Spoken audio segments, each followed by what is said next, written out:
दिल्ली पहुंचे हैं कांग्रेस लीडर कमलनाथ। आपको बता दें कि बीजेपी में जाने के सवालों पर चुप्पी तोड़ी है। कमलनाथ ने मीडिया से कहा कि अगर ऐसा कुछ होगा तो जरूर बताऊंगा, अभी ऐसी कोई बात नहीं है। कांग्रेस के कद्दावर लीडर कमलनाथ के बीजेपी में शामिल होने की अटकलें इसलिए तेज हुई क्योंकि वो अपना छिंदवाड़ा दौरा अचानक ही रद्द करके दिल्ली आ गए। इस खबर ने मध्य प्रदेश से लेकर दिल्ली तक सियासत में तूफान ला दिया। अटकलें इस बात को लेकर भी हैं कि बीजेपी के बड़े नेताओं से मिल सकते हैं। कमलनाथ के साथ उनके बेटे और छिंदवाड़ा के सांसद नकुलनाथ भी आ गए हैं।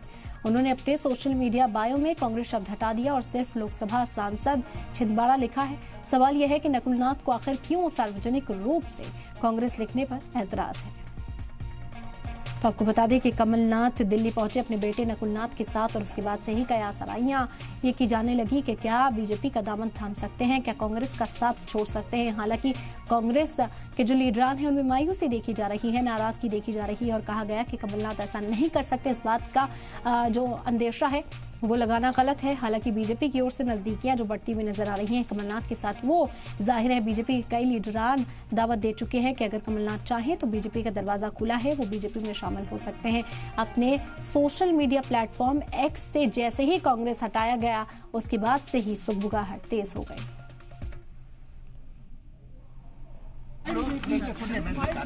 आप लोग इतना एक्साइट क्यों? क्या बीजेपी ज्वाइन कर रहे हैं सर? अगर ऐसी कोई बात होगी सबसे पहले मैं आप लोगों को ही कहूंगा। आदि आप इनकार नहीं कर रहे सर, आप इनकार नहीं कर रहे। मैं तो कह रहा हूँ इनकार की बात नहीं है। जी जी, ये आप लोग कह रहे हैं जी, आप लोग एक्साइट हो रहे हैं। मैंने कहा मैं तो एक्साइट नहीं हूँ इस तरफ या उस तरफ, पर बात ये है कि अगर ऐसी कोई बात होगी मैं आप सबको सबसे पहले खबर करूँ।